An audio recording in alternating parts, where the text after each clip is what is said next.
Watch Bhamati 550 पृष्ठ।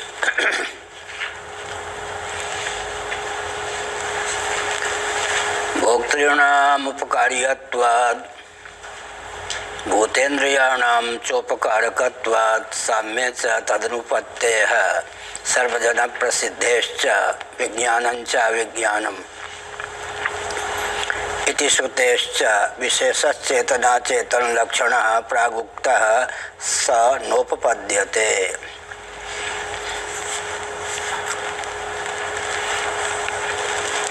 जो भोक्ता होते हैं, उपकार्य होते हैं, भूतेंद्रिय उपकारक मान्य है। अगर दोनों में सर्वथा साम्य या एक रूपता हो तो भोक्तृभोग्य भाव की विभाजक रेखा ही विलुप्त हो जाए। यह सार्वभौम सिद्धांत है। सर्वजन प्रसिद्ध तथ्य है कि भोक्ता और भोग्य का विभाग, क्षेत्र और क्षेत्रज्ञ का विभाग सिद्ध है, नहीं तो व्यवहार की अनुपपत्ति हो जाएगी, व्यवहार ही सिद्ध नहीं होगा। इस तथ्य को व्यक्त करने के लिए विज्ञानम तैत्तरीय उपनिषद है, विज्ञान और अविज्ञान दो शब्दों का प्रयोग किया गया है। चेतन और अचेतन, भोक्ता और भोग्य।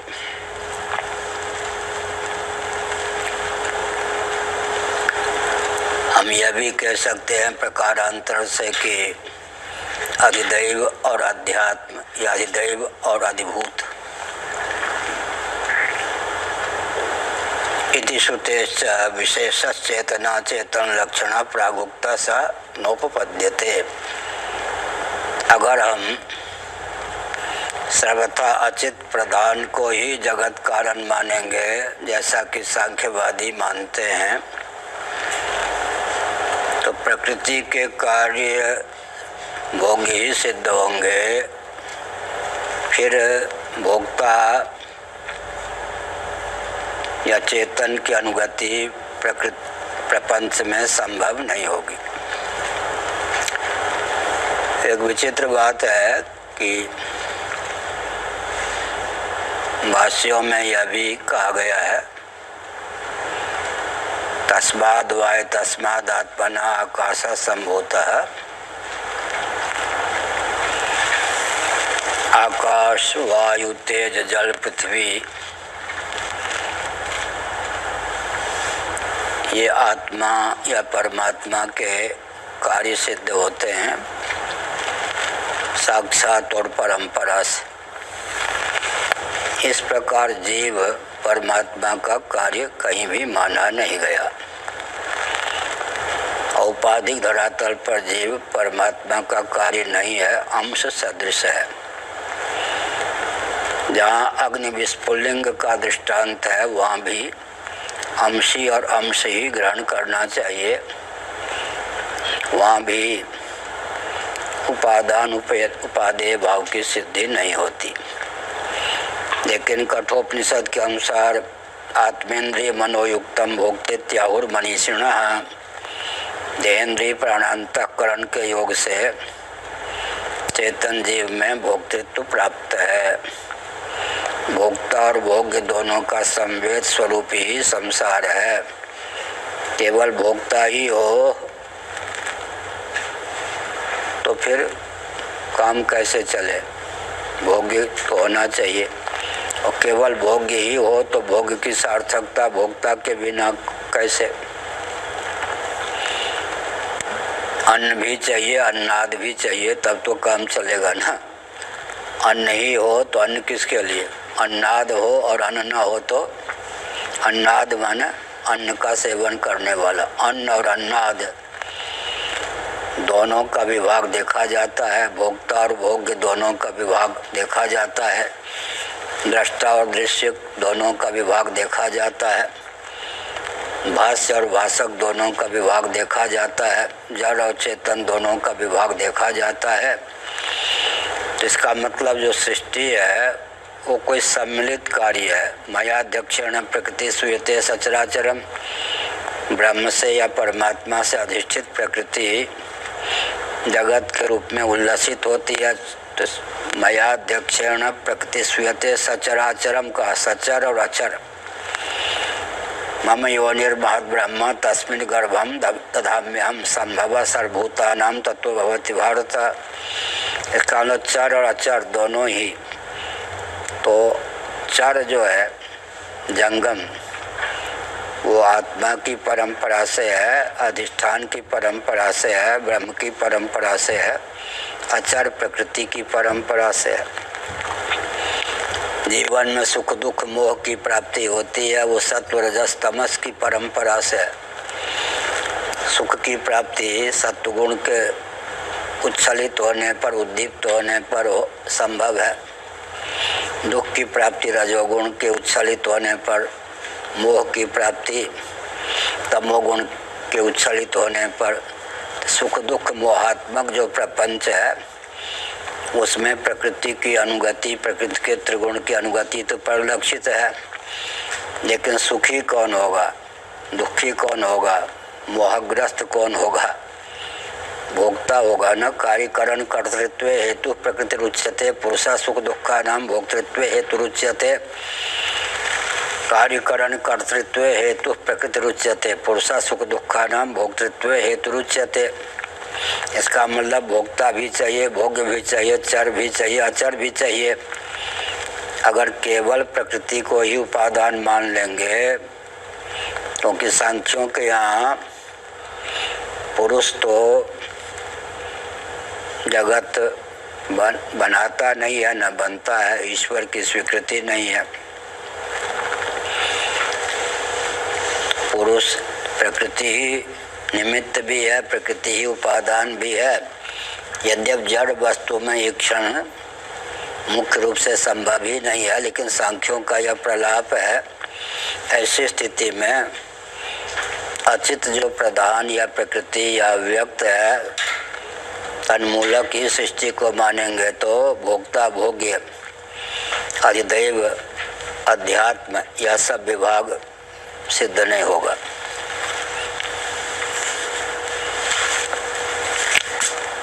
प्रागुक्त स न उपपद्यते, पहले जो सिद्ध किया गया उसकी सिद्धि नहीं होगी। सांख्यों के मत में तो कतई ही बिल्कुल सिद्धि नहीं होगी। देवता शब्द कृतो वात्र विशेषो विशेष शब्देन उच्यते इत्याह कल कहा गया। देवता शब्द कृतो वात्र विशेषो विशेष शब्देन उच्यते इत्याह, अथवा पक्षांतर लेते हैं वा अत्र। यहाँ पर देवता शब्द को लेकर विशेषता की निष्पत्ति होती है, यह समझना चाहिए। क्या अर्थ हुआ?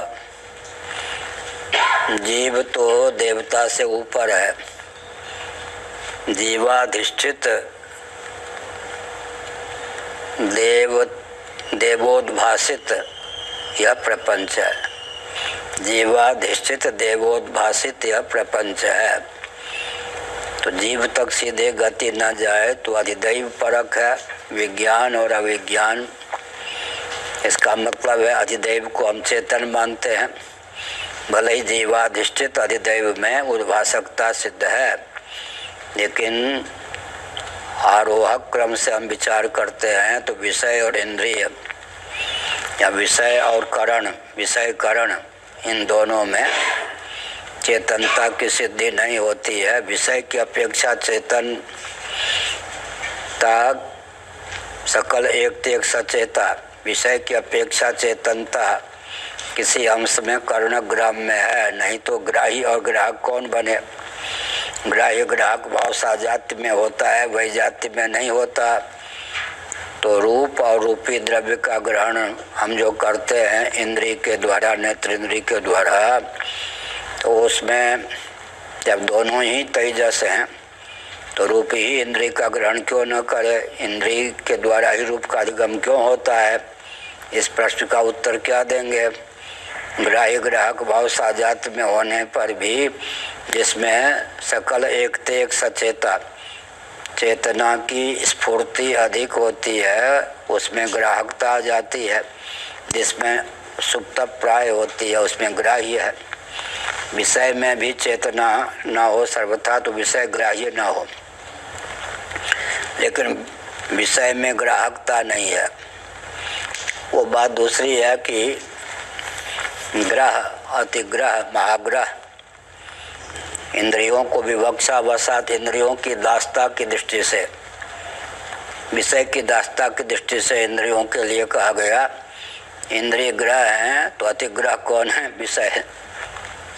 गीता में भी भगवान ने कहा, क्या कहा कि ये हरंति प्रसवम मनः, विषय इंद्रियों का अपहरण कर ले, अपनी ओर आकृष्ट कर ले। इंद्रियों के चपेट में मन आ जाए, मन के चपेट में बुद्धि आ जाए, बुद्धि के चपेट में जीव आ जाए। विपरीत है। इसी का नाम काम राज्य है। कांग्रेस के अध्यक्ष थे कामराज उन्हीं के शासनकाल में, माने जब वो कांग्रेस के अध्यक्ष थे, 1400 गो भक्तों को श्रीमती इंदिरा गांधी जी प्रधानमंत्री थी, मरवा डाला गया। और गुलजारी लाल नंदा गृह मंत्री थे। गृह मंत्री को कुछ पता ही नहीं कि क्या योजना बनी और कैसे गोभक्त मार दिए गए। खिन्न होकर गुलजारी लाल नंदा ने फिर त्याग पत्र दे दिया। गृह मंत्री से भी छिपाया गया कि गोभक्तों को मारने की योजना है।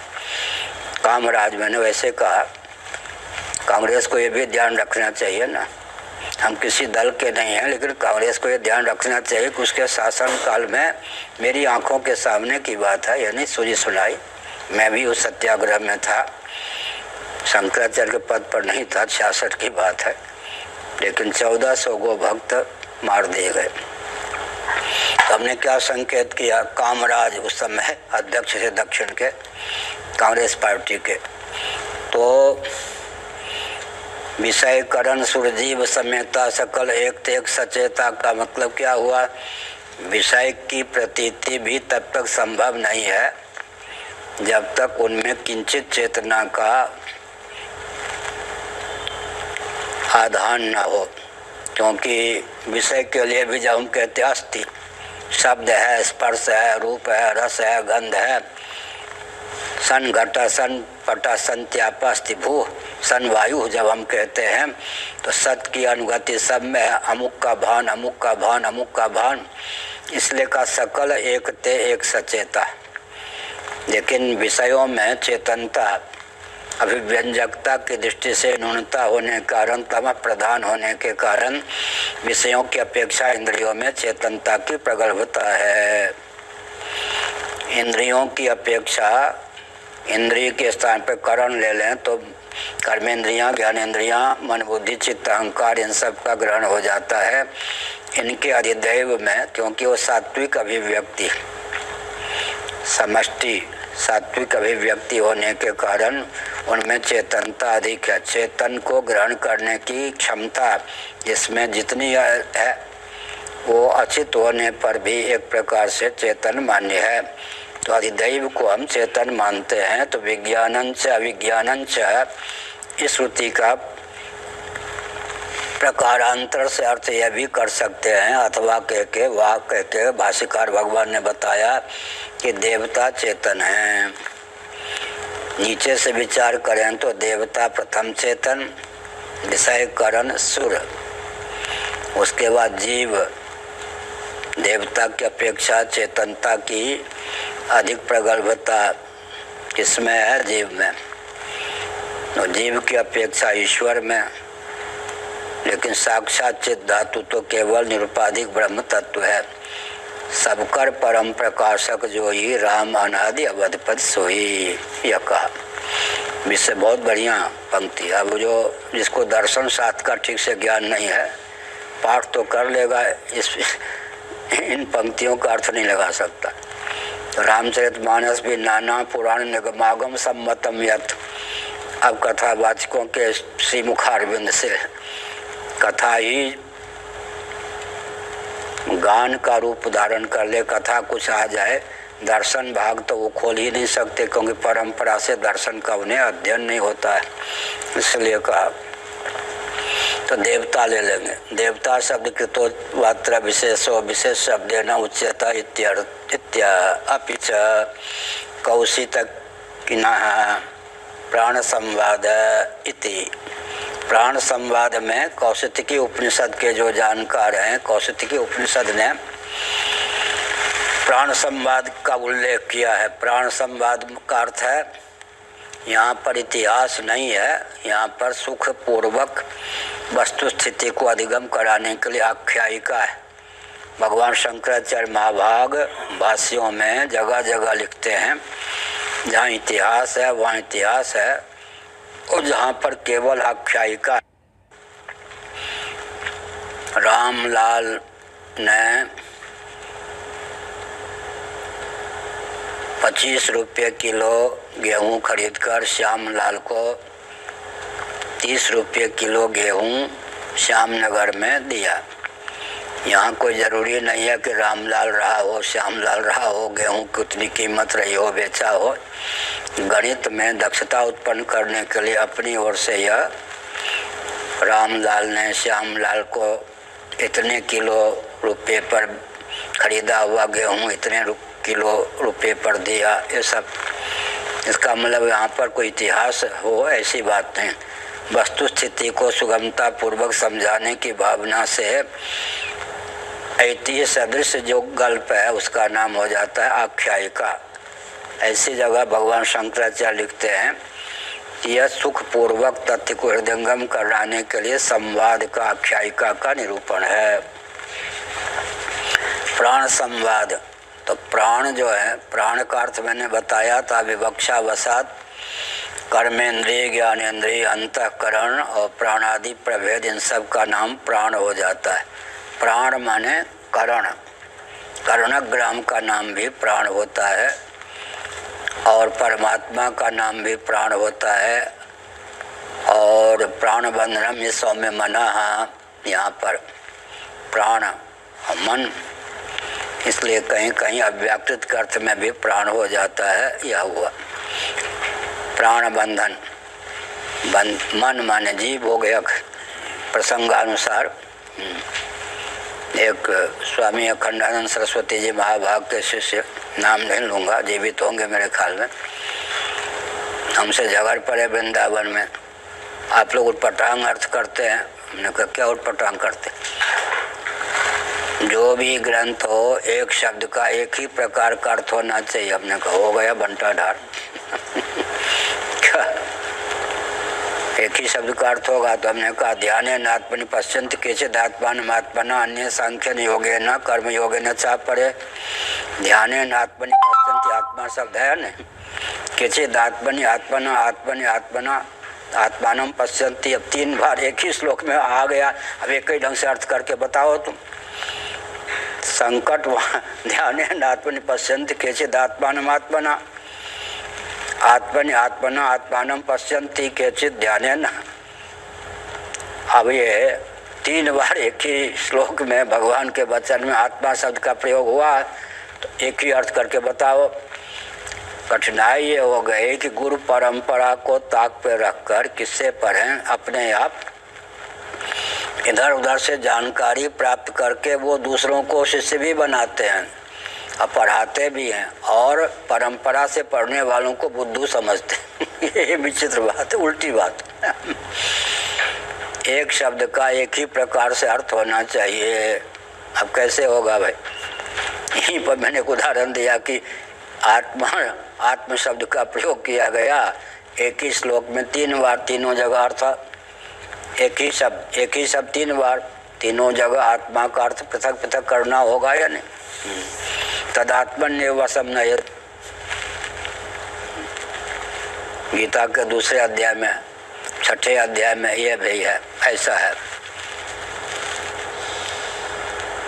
तो यहाँ पर भी समझना चाहिए कि प्राण बंधनम ही सौम्य मना। ये प्राण शब्द का कौशिकी के उपनिषद में प्राण संवाद का उल्लेख है। वहाँ प्राण का अर्थ है करुणग्राम। लेकिन करुणग्राम आपस में विवाद कैसे कर सकते हैं? अपने अपने उत्कर्ष का ख्यापन कैसे कर सकते हैं? प्राण की लक्षणा करेंगे करुणग्राम में, करुणग्राम से उपलक्षित कौन हो जाए कि लक्षणा करेंगे अधिदैव में, क्योंकि चेतन चेतन का संवाद हो सकता है, जड़ जड़ का संवाद नहीं हो सकता। इस प्रकार से प्राण का अर्थ हो गया करुणग्राम, लेकिन वो करुणग्राम भी आपस में विचार विमर्श विवाद कैसे करेंगे, अपने अपने उत्कर्ष का ख्यापन कैसे करेंगे? तो फिर अर्थ में क्या करना पड़ेगा? देवता, ऐसा अधिदैव तक पहुंचना पड़ेगा कौशिक के ब्राह्मणोपनिषद के अनुसार।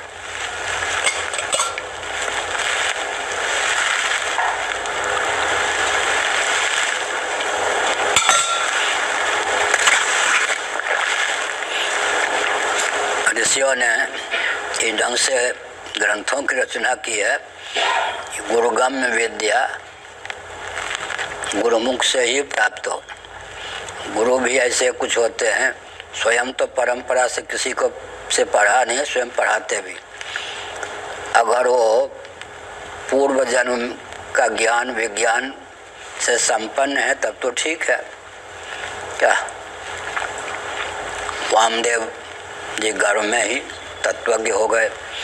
पूर्व जन्म जाति स्मर योगी, पूर्व जन्म की विद्या के बल पर कोई ऐसा करते हैं तब तो ठीक है। न पूर्व जन्म का संस्कार है, न इस जन्म का स्वस्थ गुरु परंपरा से पढ़े नहीं, लेकिन स्वयं गुरु हो गए, ग्रंथ पढ़ाते भी हैं, तो उटपटांग होगा या नहीं? उटपटांग होगा। उनका जो अध्ययन है वो बिल्कुल बहुत विचित्र ढंग का होगा। अब वो कहते हैं, पूज्य स्वामी अखंडानंद जी महाराज अच्छा उपहास करते थे, मौलिक है ये मेरी मौलिक कल्पना है। मौलिक माने कहते थे, मौलिक का अर्थ होता है मूल सम्मत, आजकल मौलिक माने उटपटांग मूल विहीन। तो एक व्यक्ति, कई व्यक्ति, वो जो वन महाराज डिग्री कॉलेज वृंदावन में है, त्रिदंडी स्वामी थे गौड़ी संप्रदाय के, उन्होंने स्थापना की थी वन महाराज। हमारा परिचय था, मिलना जुलना एक ही बार हुआ लेकिन परिचय था। वन महाराज डिग्री कॉलेज में दर्शन विभाग के महानुभाव पढ़ाते थे, लेकिन आधुनिक विधा से दर्शन साथ पढ़े हुए थे। तो इन सब में उनकी गत नहीं। वो एक बार पाठ में आ गए दोनों, दिवाकर जी दुबे जी और शैलेंद्र पांडे जी। दूसरे दिन दिखाई नहीं पड़े, क्योंकि वो यहाँ जो पाठ चलता है गुरु परंपरा से पाठ, उसमें एक एक शब्द पर विचार होता है। प्रवचन जो होता है कठिन विषय छोड़ दो, पढ़ा दो, पढ़ लो, उसमें लेक्चर। यहाँ तो एक एक शब्द पर विचार होता है ना, ऐसा क्यों कहा गया, ऐसा क्यों कहा गया, तो एक एक शब्द पर जब विचार होता है। श्रृंगेरी में भी मैं 3 महीने रहा हूँ, वहाँ 87 दिनों तक वहाँ जो पाठ होता था एक एक शब्द पर विचार, ऐसा क्यों कहा गया, ऐसा न कहा जाता तो फिर क्या आपत्ति होती। एक शब्द का भी अर्थ नहीं लगा तो अटक करके वहीं पर विराम हो जाता था। कल लगाएंगे भाई पाठ अर्थ। तो एक एक शब्द का जब अर्थ लगाया जाएगा तब जो विद्या आएगी वो कितनी प्रबल होगी। और लेक्चर दे दो, जो सुगम लगता है बोल दो, लेक्चर से तो ये नहीं होगा। एक एक शब्द का अर्थ ये गुरु परंपरा से पढ़ने की आवश्यकता है, यह अभिप्राय हुआ। तो प्राण संवाद का अर्थ क्या हो गया? प्राण का अर्थ हो गया करुणग्राम। करुणग्राम में भी परस्पर संवाद की संभावना नहीं है, तो उनकी लक्षणा हो गई अधिदैव में। अधिदैव इसलिए पृथ्वी गाय का रूप धारण करके प्रकट हो गई महाराजा धीरज पृथु के सामने। अब जिसको अधिदैव की चेतनता का ज्ञान नहीं है या अधिदैव की मान्यता नहीं है, वो गल्प कहेगा या नहीं? भागवत इत्यादि किसी ग्रंथ का अर्थ लगा सकता हुआ? या हमारा जो सनातन इतिहास है उसमें उसकी आस्था हो सकती है? गपशप प्राग ऐतिह्य काल, अच्छा ऐसे ऐसे शब्द निकाला ऐतिह्य काल माने से पूर्व, माने गपशप 1,97,29,49,120 वर्ष इस कल्प में पृथ्वी की आयु के हो गए। पृथ्वी की आयु कितनी है इस साल? 1,97,29,49,120 वर्ष की हमारी पृथ्वी है। अब तो वैज्ञानिक लोग भी पृथ्वी की आयु इस प्रकार मानने लगे हैं। 1,97,29,49,120 वर्ष की आयु पृथ्वी की है। इस कल्प में हमारी गुरु परंपरा इतने वर्षों से क्या, तो गुरु परंपरा से जो वेद विद्या प्राप्त है, गुरुगम्य वेद विद्या प्राप्त है। और ये एक विचित्र बात है, ये सब जो भाष्य की रचना है सब तो कलयुग में है ना। द्वापर में मान लीजिए ब्रह्मसूत्र की रचना हुई भगवान वेद व्यास जी के द्वारा, लेकिन ये भाष्यकार जितने हुए हैं वो तो सब कलयुग में हुए हैं। तो उन लोगों ने हमारे ऊपर कितनी कृपा की कि सत्संप्रदाय परंपरा से भाष्य लिखा। गीता पर भाष्य ले लें तो ब्रह्म, और उपनिषदों पर ले लें, उपनिषद तो कोई अनादि है, उपनिषदों पर भाष्य ले लें तो ये जो लोग कहते हैं कलयुग में कौन पढ़ेगा, अरे कलयुग में ही, कलयुग के प्राणियों के लिए ही तो कलयुग के अंतिम चरण में भगवान वेदव्यास जी ने महाभारत की रचना की, पुराणों की रचना की, ब्रह्मसूत्र की रचना की। कलयुग के आचार्यों ने ब्रह्मसूत्र, गीता, उपनिषदों पर भाष्य की रचना की। इसका मतलब क्या है, कलयुग में भी जो प्राणी मनुष्य प्रबुद्ध होंगे वो लाभ उठा सकें। तो हम अपने ऋषियों की कृति से भी लाभ नहीं उठा सकते तो फिर क्या हुआ, आलसी हो गए। ये भाष्य ना होता तो हम अपने आप दृश्यते तू आगे आएगा, इसका अर्थ क्या लगा लेते। मान लो श्रीधरी टीका ना होती तो भागवत को अपने बलबूते पर कितने व्यक्ति लगाते। एक हमारे गुरु भाई थे मार्कंडेय ब्रह्मचारी जी, वक्ता नहीं हो पाए, अब पढ़ाने की क्षमता भी नहीं थी, लेकिन महाराज के सारे ग्रंथ महाराज जो लिखते थे उनका अक्षर समझना कठिन था, उन्हीं के द्वारा फेयर किए हुए। विद्वान बहुत ऊंचे थे मार्कंडेय ब्रह्मचारी जी। तो एकांत तो उन्होंने कहा महाराज कोई ऐसा पुराण नहीं, यद्यपि उसमें भी हमें संदेह है, अग्नि पुराण को अर्थ लगाने के लिए कोई एक ही विद्या नहीं चाहिए। उसमें गणित विद्या है, ज्योतिष विद्या है, व्याकरण है, साहित्य है, न्याय है। क्या अग्नि पुराण ही ले लीजिए तो गणितज्ञ नहीं होगा तो गणित वाला प्रसंग नहीं, ज्योतिष का विद्वान नहीं होगा तो व्याकरण का भी उसमें अंश है। फिर भी उन्होंने हमसे कहा कोई ऐसा पुराण नहीं जिसका अर्थ लगाने के लिए टीका टिप्पणी मुझे चाहिए। आगे क्या कहा, भागवत का कोई ऐसा अध्याय नहीं जो श्रीधरी टीका के बिना लगा सकूं। इसका अर्थ है कि भागवत उनकी दृष्टि में भी बहुत गंभीर शास्त्र। तो यहाँ हमने संकेत किया कि यह ब्रह्मसूत्र है, मुझे मालूम है, तो यहाँ पर यह संकेत किया कि अधिदैव। तो मैं कह रहा था अधिदैव को नहीं मानेंगे तो इतिहास में आस्था होगी। भगवान के अवतार की बात तो छोड़ दीजिए, अधिदैव को माने बिना तो इतिहास में आस्था ही नहीं होगी।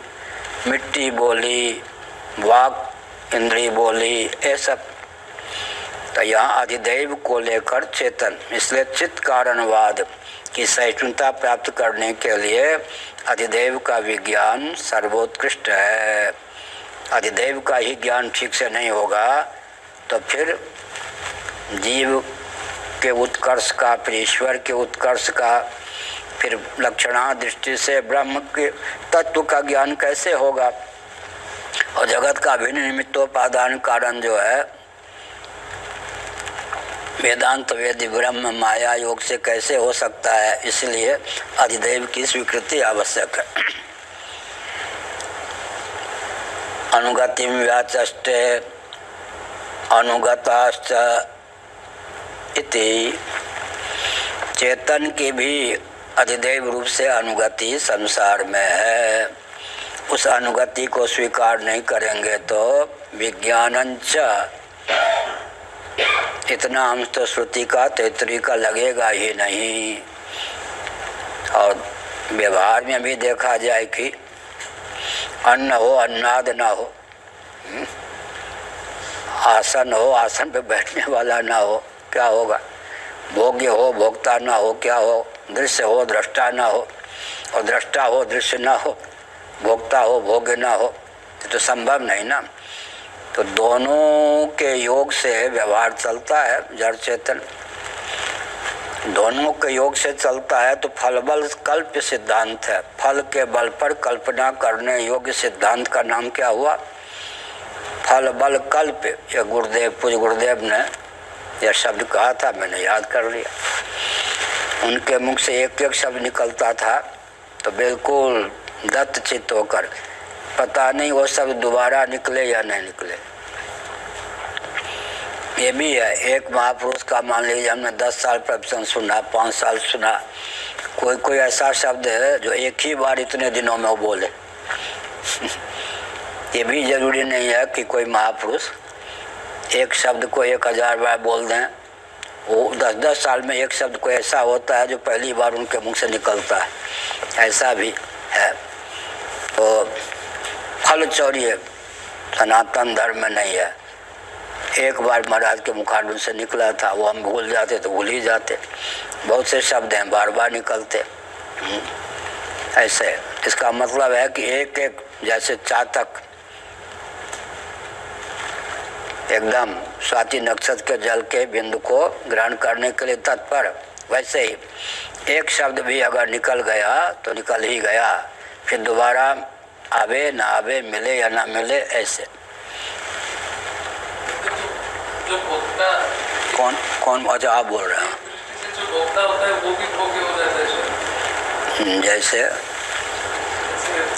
विषय तो भोग्य है ही, और इंद्रिय कभी कभी भोक्ता भी हो जाता है, कभी भोग्य हो जाता है। इंद्रिय में जो भोक्तृत्व है वो स्वतः है या इंद्रिय में भोक्तृत्व कैसे है? चेतन की। तो फिर हो गया ना। शरीर में हलचल कैसे है? दिव्या कॉलेज दिल्ली में है, तो अनुसंधान करने वाले, डॉक्टर बनने वाले व्यक्ति थे। तो शव मर गया था कोई व्यक्ति, उसके शव के पास थे। वो शरीर को ऐसे टटोल रहे थे, शरीर फूलने से वो क्यों हो गया।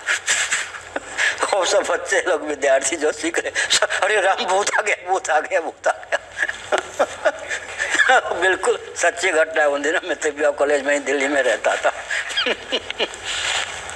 क्या तो जब सब फूल गया तो भूत का प्रवेश हो गया, जी गए, या वायु के कारण वो फूल गया?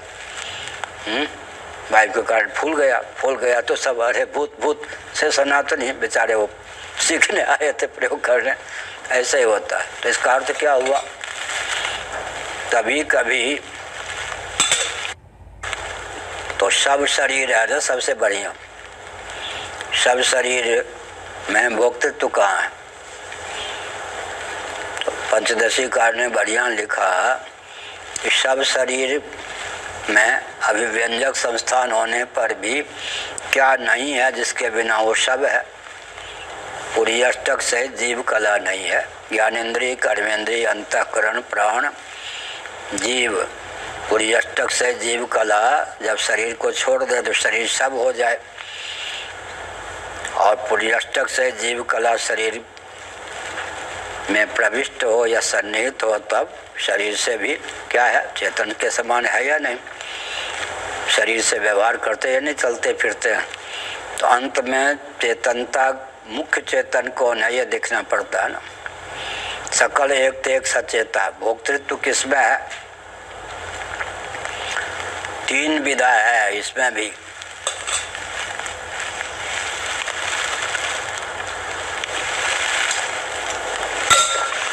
गीता के 13वें, 14वें, 5वें अध्याय आदि के आधार पर बोलते हैं। 3 विधा है। निरूपण की कितनी विधा हो गई? 3 विधा है। गुणा गुणेषु वर्तन्त इति मत्वा न सज्जते, इंद्रियाणि इंद्रियार्थेषु वर्तन्त। इंद्रियां इंद्रियों के अर्थ में वर्तती हैं। यहाँ जीव को निष्क्रिय अक्रिय विज्ञान घन मान के कहा गया। गुण ही गुणों में वर्तते हैं, इंद्रियां ही इंद्रियों में वर्तती हैं, ऐसा। प्रकृति विच कर्माणि, गुणै कर्माणि सर्वशः, ये जड़ में कर्तृत्व को मर दिया। और मयाध्यक्षेण प्रकृति श्वेते सचराचरम, कर्तृत्व जो है प्रकृति में वो स्वतः नहीं, मेरी अध्यक्षता के कारण है। फिर मम योनिर्महद् ब्रह्म तस्मिन् गर्भम दधाम्यहम्, तो कभी कहाँ स्वयं में चेतनता का आरोप करते हैं भगवान, मान मेरे कारण, मेरी अध्यक्षता से स्वयं को कर मानते हैं सृष्टा आदि। चातुर्वर्ण्य मया सिस्टम, लेकिन बाद में अपवाद भी कर देते हैं कि मुझे केवल कर्ता ही मत समझो। तो गुणा गुणेषु वर्तन्ता, जब कहेंगे वर्तनते है तब क्या हुआ, ग्राह्य ग्राहक भाव किसमें बन गया, गुणों में ही। चेतन को अविक्रिय विज्ञान घन असंग सिद्ध करने के लिए जड़ में कर्तृत्व भोक्तृत्व का आरोप हो जाता है। ऐसा रामो न गच्छति, कहाँ लिखा है, अध्यात्म रामायण। हनुमान जी ने भगवान राम के स्वरूप को जानना चाहा, तो शील की सीमा में राम जी ही क्यों बतावें अपना स्वरूप। तो सीता जी ने बोलना शुरू किया, रामो न गच्छति। राम बड़ी से भंजे चापा, रामचरितमानस में राम बरी हो गए, कोर्ट से मुकदमा चला था। शिव जी के धनुष को तोड़ दिया, परशुराम जी का फिर क्या कहना, हमारे गुरु के धनुष को तोड़ दिया। तो राम बड़ी से भंजे चापा, कोर्ट में राम जी को निर्दोष सिद्ध कर दिया गया। अब सीता जी पर तोड़ने का करते तो मर दिया गया। अब सीता जी से थोड़े परशुराम जी भिड़ने आएंगे। बाबा का क्रोध यूं ही शांत हो गए। क्या कहीं कहीं देवियों को आगे कर देना चाहिए। लक्ष्मण जी बिल्कुल किस पे, सुग्रीव पे नाराज हुए। सुग्रीव स्तुति मोर विसारी, राम जी ने कहा, तो लक्ष्मण जी ने कहा इसी की तो प्रतीक्षा कर रहा था, देखो मैंने हम लोगों ने उसका काम बनाया हो तो हमको भूल ही गया। पावा राज कोसपुर नारी। अब हनुमान जी तो सेवा में थे किसके, उन दिनों तो राम जी के सेवा में नहीं थे ना। हनुमान जी किसकी सेवा में थे, किसने सौंपे थे, सूर्य भगवान। सूर्य भगवान से हनुमान जी ने विद्या का अध्ययन किया। सूर्य के अंश से सुग्रीव का जन्म हुआ था। तो गुरु दक्षिणा मांगी तो उन्होंने कहा कि मेरा अंश जो सुग्रीव है उसके मंत्री बन जाओ। तो उसके यहाँ भी रहे कौन, हनुमान जी। सुग्रीव ने सौंपा राम जी को। फिर गुरु की आज्ञा पालन करने से देखे सुग्रीव की सेवा करते करते राम जी के दरबार में आ गए ना हनुमान जी, गुरु दक्षिणा। तो अब वो पता चल गया कि वो आ गए लक्ष्मण जी, मारे बिना नहीं रहेंगे। तो फिर तारा जो थी वो शराब वराब पिए, मुरारी कौन है, मुरारी बापू, इसका कथा का दुरुपयोग न करें। उसको मैंने वो बन ठन के आगे कर दिया। अब लक्ष्मण जी राम जी के सेवा में थे, गृहस्थ होने पर भी। भगवती सीता के भी पादार बिंद के अलावा मुखार बिंद कैसा है, वो है ना आभूषण, क्या पाँव के आभूषण की पहचान तो हो गई केयूर आदि। लेकिन तो अब लक्ष्मण जी ने सोचा अब क्या करूं, ऐसे क्रोध ठंडा पड़ गया स्त्री को देखते ही। कहीं कहीं पुरुष से जो काम नहीं बनता है। अगर वो तारा को न भेजते ना तो सारा क्रोध किस पर भग जाता, सुग्रीव पर। उसने सोचा है कि लक्ष्मण जी के क्रोध को शांत करने के लिए भी स्त्री का उपयोग करना चाहिए, भेज दिया ऐसे ही। तो यहाँ पर क्या चल रहा है, विषय ये चल रहा है कि विषय करण सुर, इनमें जो कर्तृत्व, हमने 3 विभाग कहा, दोनों के संयोग से और चित्त की प्रधानता से, अचित की प्रधानता से, दोनों के संयोग से कार्य की सिद्धि होती है। तीनों शैली है यानी गीता में। तो निरूपण की शैली 3 है। क्या है 3? गुणा गुणेषु वर्तन्ते, इंद्रियाण इंद्रियार्थेषु वर्तन्ते इति धारयन्। यहाँ लगता है कि जड़ में कर्तृत्व है, प्रकृति विच कर्माणि, यहाँ पर प्रकृति में कर्तृत्व का आरोप हो गया या नहीं सब? मयाध्यक्षेण प्रकृति संभवाम्यात्म मायया तदात्मानं सृजाम्यहम्। सर्व काल में मैं ही सबकी रचना करता हूँ, ये सब वचन है। कहीं कर्तृत्व किसकी ओर? भगवान अपनी ओर कर्षित करते हैं, कभी प्रकृति की ओर गुण की ओर कर देते हैं, कभी जीव की दृष्टि से इंद्रियों की ओर कर देते हैं, कभी संयोग को लेकर। तीन प्रकार की शैली हो गई ना। तीनों प्रकार की शैली को हृदयंगम करने पर आत्म चैतन्य से, आत्म तत्व से अधिष्ठित क्या है? गुणों में, प्रकृति में, इंद्रियों में कर्तृत्व है, स्वतः नहीं। और आत्मा में कर्तृत्व क्यों नहीं है?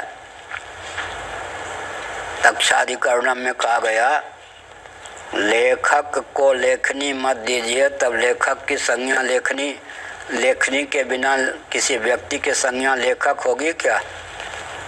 नहीं ना। कर्तृधिकरणम, छैनी न दें तो छिदिक क्रिया का कर्तृत्व देवदत्त आदि में बनेगा क्या? तो करण को लेकर कर्तृत्व की सिद्धि हो गई। तत्व के शोधन की तीन प्रक्रिया है। पहले चेतन के महत्व को जानने के लिए कौन सी है? जड़ वस्तु को उपाधि बना लें, उसके प्रेरक, संचालक, प्रकाशक चेतन को, चेतन के प्रति महत्व बुद्धि उत्पन्न करने के लिए। फिर कर्तृत्व भोक्तृत्व से चेतन को मुक्त करने के लिए सब डाल दें किस पे? जड़ वस्तु पे, इंद्रिय पे, गुण पे, प्रकृति पे। दो प्रक्रिया हो गई। तीसरी प्रक्रिया हो गई कि आध्यात्मिक संयोग से प्रकृतिम पुरुषं चैव विध्यनादि भावपि यावत् संजायते किंचित सत्वम स्थावर जंगमम क्षेत्र क्षेत्र संयोगा तद विधिवर्त रसभ। क्षेत्र, मूल क्षेत्र कौन है? प्रकृति। मूल क्षेत्र कौन है? पुरुष। दोनों का संयोग हो सकता है क्या? संयोग? हाँ, बनेगा कैसे? भगवान ने कहा इसलिए। हाँ, और क्या? क्षेत्र क्षेत्र के संयोगात का ना, क्षेत्र क्षेत्र के संयोग से। सावयव सावयव का संयोग होता है या सावयव निरवयव का, या निरवयव निरवयव का? सावयव और निरवयव का भी संयोग नहीं होगा। निरवयव निरवयव का संयोग तो ही कैसे सकता है? सावयव सावयव का संयोग होता है। प्रकृति सावयव है या निरवयव? वहाँ अब पुरुष, अगर प्रकृति को सावयव भी मान लें तो पुरुष तो निरवयव है, तो अभी संयोग नहीं बनेगा। दोनों को निरवयव माने तो संयोग बनेगा नहीं। लेकिन भगवान का वचन है, वर्ष लगाए। एक गुरुजी बड़े कृपालु थे। वो 64 कला है ना, 32 विद्या 64 कला, कहाँ? शुक्र नीति में। एक कला का नाम है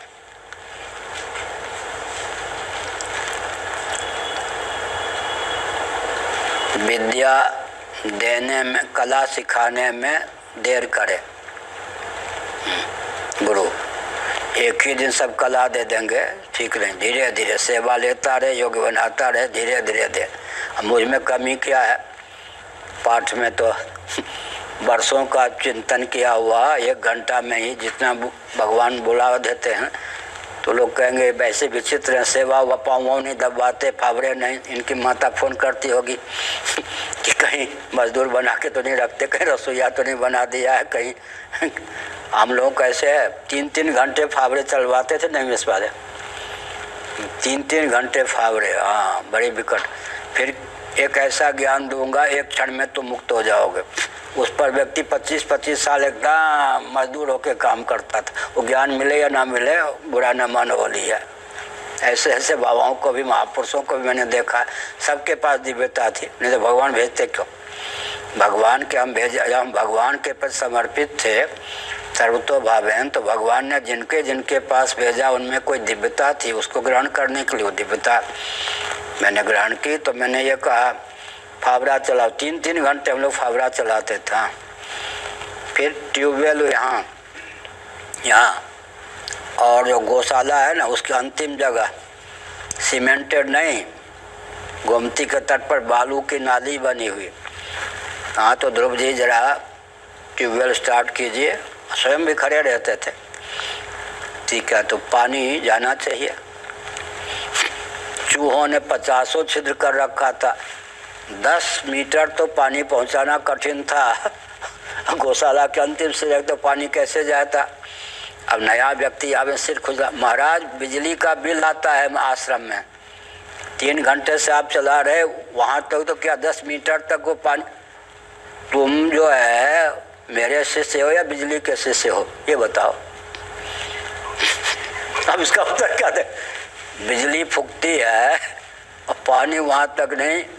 एक तो बालू की नाली, उसमें भी चूहों के द्वारा छिद्र किए हुए, नदी के तट पर 2 फरलांग तो 1 फरलांग तो क्या पानी पहुँचना है।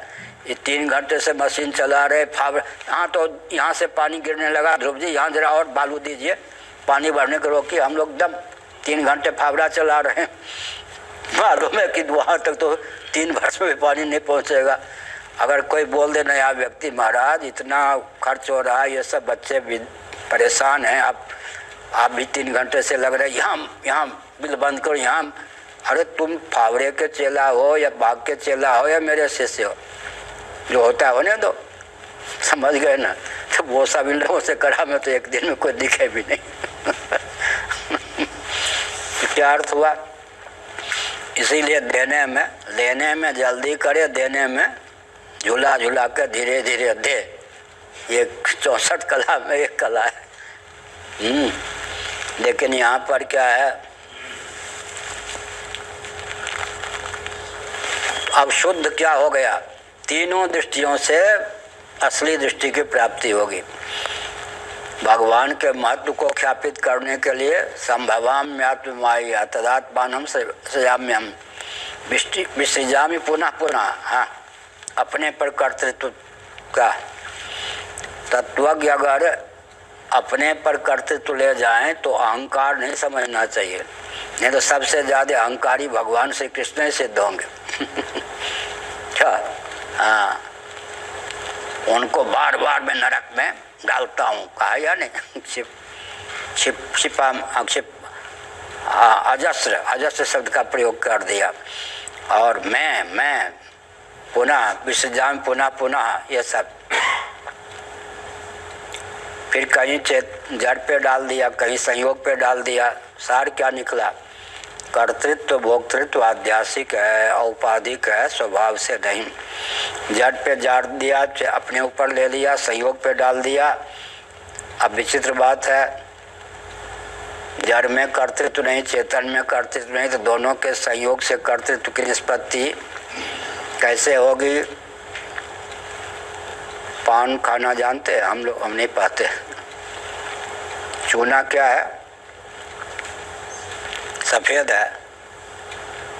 और हल्दी जानते हैं? हल्दी गाँव पे लगाते हैं ना कहीं कहीं।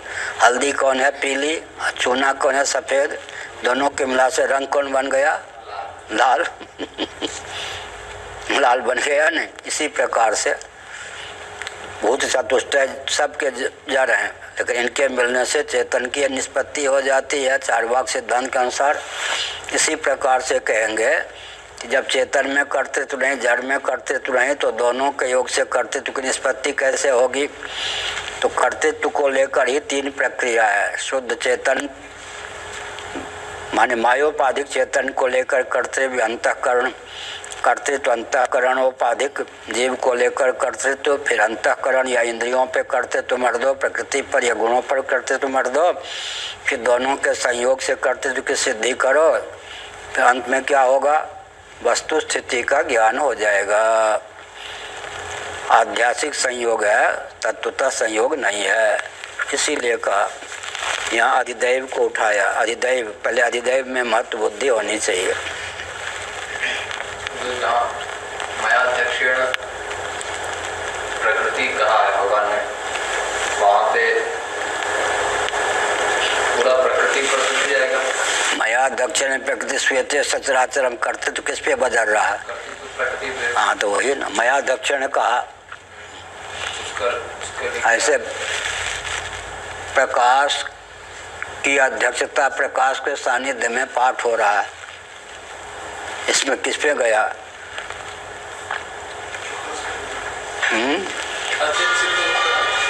उसमें कर्तृत्व है क्या? सानिध्य क्या? चुंबक के सानिध्य से लोहे में जो आकर्षण उत्पन्न हुआ या नहीं? तो चुंबक में अभिक्रियता बनी रही या नहीं? लोहे में सक्रियता हो गई, खींच करके चुंबक के साथ के पास चला गया। ऐसे ही भगवान जो है उपलब्धित्वम भोक्तृत्वम, भगवान के सानिध्य मात्र से मयाध्यक्षण, भगवान को कुछ, अब जैसे बच्चे प्राइमरी वाले गुरुजी जब तक नहीं आए क्या हो, ऐसे कितने उपद्रव करते। गुरुजी आ गए, बोले या नहीं बोले, छड़ी दिखाए या नहीं, सब के सब बच्चे चुप हो जाते हैं, या नहीं? इसी प्रकार से एक संकेत हुआ, वो जो मौन रह गए बच्चे, वो किसकी उपस्थिति से? गुरुजी की उपस्थिति से ना। ऐसे उल्टा लेंगे तो प्रकृति जो सूयते सचराचरम, भगवान में कर्तृत्व नहीं है, भगवान की उपस्थिति सानिध्य, भगवान की अध्यक्षता ही पर्याप्त। उससे क्या होता है? अचित में चेतना का संसार हो जाता है। ऐसे हुआ। इसी प्रकार से यहाँ समझना चाहिए, प्रकृतिनिष्ठ कर्तृत्व हो गए और वहाँ विसर्जामी पुनः अपने ऊपर कर्तृत्व मोड़ लिया। क्षिपा मजस्रम स्वाम आसुई स्वेग योनिषु, हाँ एकदम मैं बार बार नरक में ऐसे व्यक्तियों को भेजता रहता हूँ, ये कह दिया। कहीं इंद्रियार्थेषु, फिर क्या कहा भगवान? प्रकृति बीज कर्माणि गुण कर्माणि सर्वसा, गुण पे, प्रकृति पे, इंद्रियों पे कर्तृत्व मोह रहा।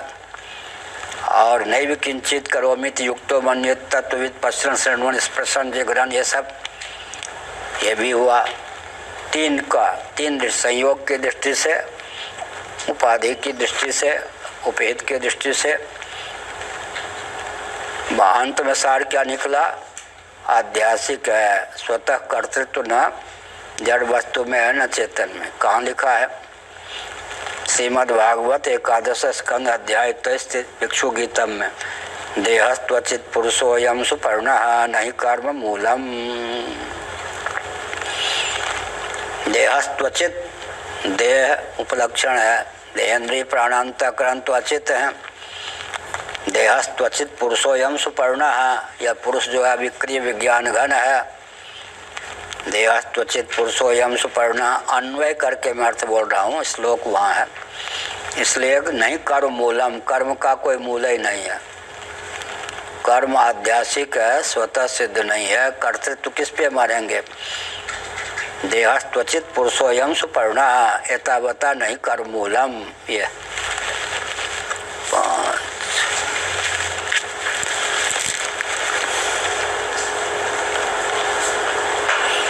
जय स्वामी पढ़ते थे हमसे, तो कहें कि आप जो पढ़ाते हैं हम लोगों के लिए सरदर्द हो जाता है। हमने क्या, ये बीच में बोल दिया करिए, इतना मैं अपनी ओर से बोल रहा हूँ, इतने पंक्ति बोल रही है। पंक्ति जो है उसका अर्थ तो आप कर देते हैं, लेकिन ये नहीं कहते अब मैं अपनी ओर से बोल रहा हूँ। कुछ नहीं समझ में आता कि पंक्ति क्या कह रही है, आप क्या कह रहे हैं। दोनों में विरोध तो नहीं है, लेकिन पंक्ति का अर्थ कितना है और आपका चक्रवृद्धि ब्याज वाला अंश कितना है। हाँ ठीक ही बात कहते थे।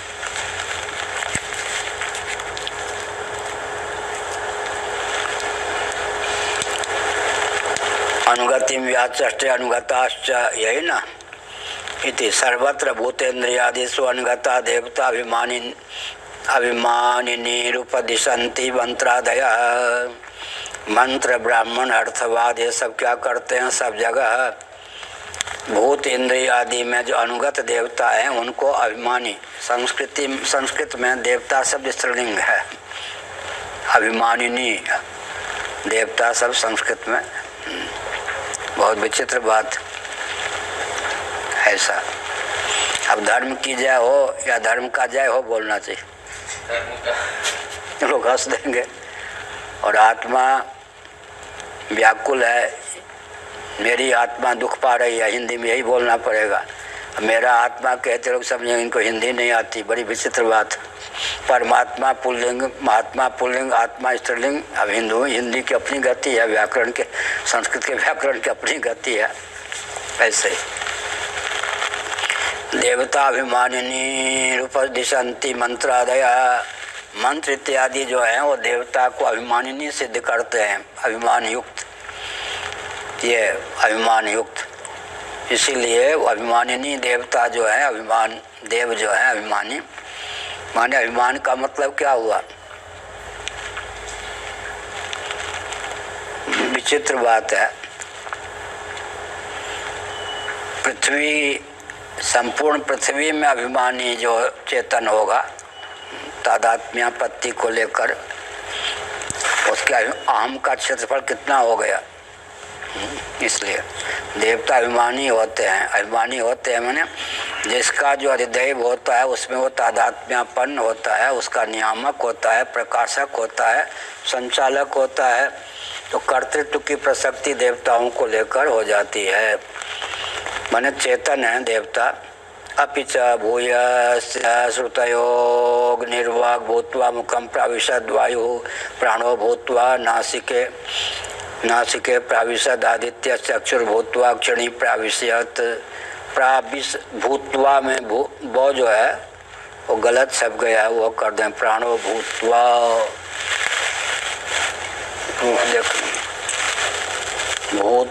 भूतवा लिखा है, वो है वो होगा, प्रूफ देखने की बात है।